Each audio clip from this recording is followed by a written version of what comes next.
जब बात लड़कों के स्वाभिमान की होती है तो लड़कियों के स्वाभिमान की क्यों नहीं?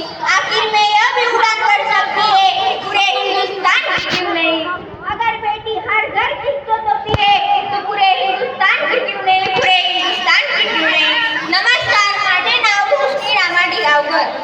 मी घेऊन आले आहे महाराजांची न्याय व्यवस्था हवी होती याच्यावर दोन शब्द बोलणार आहे. ते तुम्ही शांत चित्ताने ऐकावे अशी माझी नम्र विनंती, अशी माझी नम्र विनंती. महाराजांचे मावळे ना, शत्रूंची जरी बायको असली, शत्रूंची जरी मुलगी दहावीच्या असली तरी तिच्या समोर तलवार चालवत नव्हते. सहभागी विद्यार्थी स्टेजवर येत आपण आहे. तर दिवसा एक आठवडा जणांनी मला तिथे काय थांबा. करतोय? एक अहो, सोयीचं. या 5 वर्षामध्ये आपल्या पोरांच्या डोळ्यातील लाज संपली आहे. आईचा आणि माईचा फरक आम्हाला समजून झाला आहे आणि याला सगळ्यात कारणीभूत आज आपण आहोत. 10 वर्षाच्या 20 वर्षाच्या मुलीवरती ज्यावेळी बलात्कार होतो ना, त्याबाबतीत खरंच हा महाराष्ट्र महाराजांचा आहे का हो? खरंच छत्रपती शिवाजी महाराज या महाराष्ट्रामध्ये होऊन गेले का हो? महाराजांचे मावळे ना, शत्रूंची जरी बायको असली तरी तिच्या समोर तलवारच चालत नव्हते. आपण तर दिवसा आठवडा बलात्कार करतोय. नाही वाटत का कुण्या कुठल्या मुलीवरती वाकडी नजर टाकताना? नाही वाटत का कुण्या मुलीवरती वाकडी नजर टाकताना? आपली बहीण आहे, आपल्या बहिणीवर कुणी वाकडी नजर टाकणार का? हे लक्षात आलं पाहिजे. आपण काय करतोय, कुणाकडे कसं बघतोय याच्यावरती फार गोष्टी अवलंबून आहे. शिवाजी राजा ऐकायचा, टाळा वाजवायचा आणि जायचा, मनात साठवायचा तोपर्यंत इतिहास नाही. मायनो मी तुमच्या मुलगीसारखी आहे, मायनो मी तुमच्या मुलगीसारखी आहे. माझं एक वाक्य आहे का? येणाऱ्या रक्षाबंधनाला भावाला काही नाही मागायचं.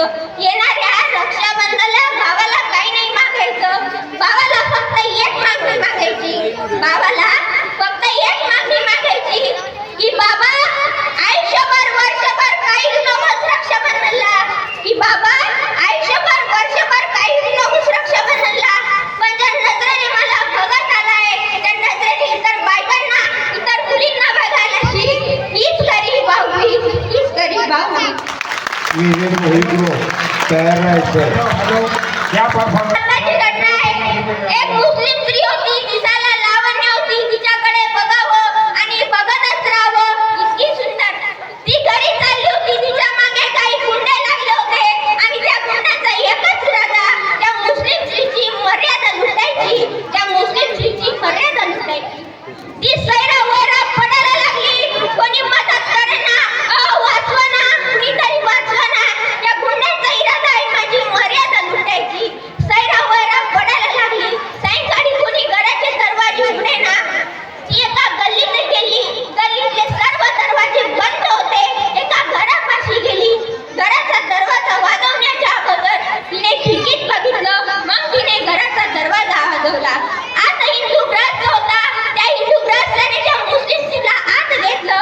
रात्रभर तिने थांबली. सायंकाळी गुंडे निघून गेले. पण रात्रभर त्या मुस्लिम स्त्रीच्या मनामध्ये प्रश्न पडला, या माणसाने मला आत घेतलं कसं? हाच प्रश्न त्या हिंदू युगाच्याही मनात पडला की मी तरुण आहे, ही तरुण आहे. रात्री आम्ही दोघे एकटेच आहोत. कोणत्या विश्वासाने माझ्या घरात आली आहे? सायंकाळी गुंडे निघून गेले.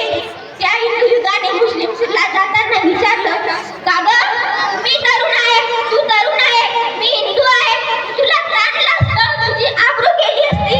कोणत्या विश्वासाने तू माझ्या घरात आली आहे? तर ती मुस्लिम स्त्री म्हणते, सायंकाळी मी घरी जात होती तेव्हा माझ्या मागे गुंडे लागले होते. स्वतःचा जीव वाचवण्यासाठी सैरा वैरा पार करावी लागली. मी पहिल्यांदा तुझ्या गल्लीत आली. तुझ्या गल्लीतले सर्व दरवाजे बंद होते, मात्र तुझ्या घराचा दरवाजा उघडा होता. विवेक मोहितो तुझ्या घराच्या याने तयार राहायचे. तर मला तुझ्या घराच्या भिंतीवर शिवरायांचा फोटो दिसला. कल्याणी आणि मला गायकवाड. माहित आहे ज्या घरात महाराजांचा फोटो आहे ना, त्या घरात तिच्या पदराला इथून हात लावणार नाही. तिच्या पदराला इथून हात लावणार नाही. आता सरकारने स्कीम काढली आहे, लाडकी बहीण योजना. सगळ्याच लाडक्या बहिणी आता सरकारने स्कीम काढली आहे, लाडकी बहीण योजना. सगळ्याच लाडक्या बहिणी. पण शिवरायांच्या काळात मात्र लाडकी बहीण योजना नव्हती. महिन्याला 1500 रुपये मिळत नव्हते. पण छत्रपती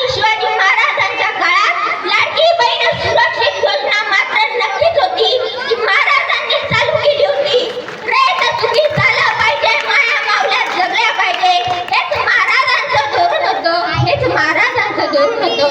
जाताना एवढेच बोले,